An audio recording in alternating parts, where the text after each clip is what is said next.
Nanggagalaiti sa galit ang mga netizens pagkatapos nilang mapanood ang eksenang panununtok ng payat na siklista sa kanyang kapwa. Milyong-milyong tao ang sobrang nainis sa batang lalaking naka-violet dahil sa pananapak nito o panununtok sa kanyang kapwang siklista. Maraming mga Pilipino ang nagsabing tila hindi na disiplina ng kanyang magulang ng maayos ang batang nanuntok na ito dahil sa kanyang asal na ipinakita na nagkunan ng kamera sa publiko na pananakit sa kanyang kapwa na hindi naman lumalaban sa kanya. Maraming mga netizens ang nagalit at nagsasabing malakas lamang ang loob nitong manakit dahil maraming mga kasamahan ito sa kanyang likuran at sa paligid. Marami namang mga netizens ang napahanga sa lalaking sinuntok dahil kahit paulit-ulit na siyang sinapak ay hindi pa rin siya lumaban at pinakalma pa rin niya ang kanyang sarili. Marami mga netizens ang nagsasabing mas matanggad pa rin ang lalaking sinuntok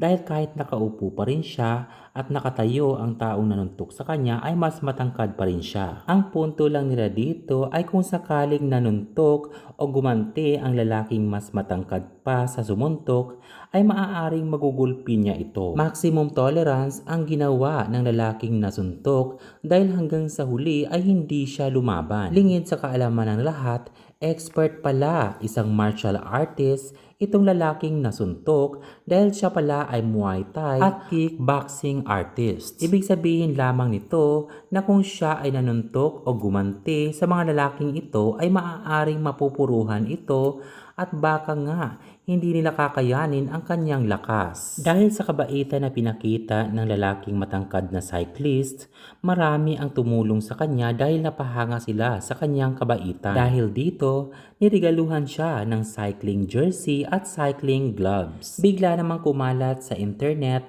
ang litrato ng lalaking nanapak at iba't ibang accounts nito. Marami ring mga kaibigan na kasamahan ang lalaking sinuntok pero mas pinili pa rin nila ang kabutihan at hindi na nakipaggulo. Patunay lamang ito na ang mga batang ito ay pinalaki ng maayos ng kanilang mga magulang. At maraming mga netizens ang talagang napahanga sa kanilang ginawa na pinili nilang hindi na makapaghanap ng gulo. Sa post ng lalaking nanuntok, ayon sa kanya, "Tantanan niyo po ako guys, mabait naman po ako.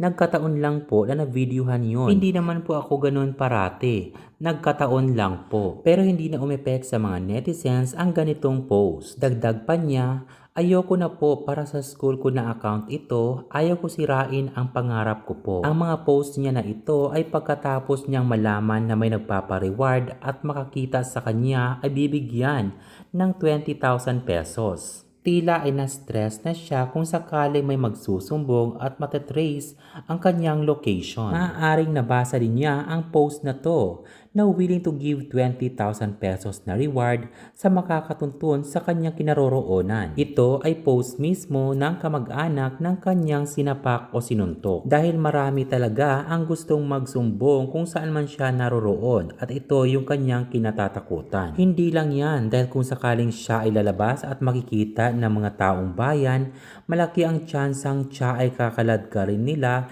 dahil sa kanyang ginawa sa lalaking hindi man lang lumaban sa kanya. Sa kabilang dako, nagpasalamat naman ang lalaking sinuntok sa mga tumulong at nag-donate sa kanya ng cycling gloves at cycling jersey. Isa na rin dito ang kanilang pag-acknowledge sa kanyang kabaitan at sa kanyang pinakitang magandang asal. Sa reply sa comment ng lalaking sinuntok, "Oo nga po di lang po namin pinalagan ng tropa ko kasi baka po mapuruhan o maospital. Nag-aaral po kasi kaming dalawa ng Muay Thai at kickboxing. Baka po mabalian or what. Kung ano po mangyari sa kanya, kami na po ang umiwas." Ang mga susunod na mga litratong ito ay litrato mismo ng lalaki or batang nanuntok ng kanyang kapwa siklista. Kung makikita niyo siya sa daan, ano ang gagawin niyo sa kanya? Ano ang masasabi niyo sa video na ito? Mag-comment na at mag-subscribe para palaging updated sa aking showbiz updates. Thanks so much for watching!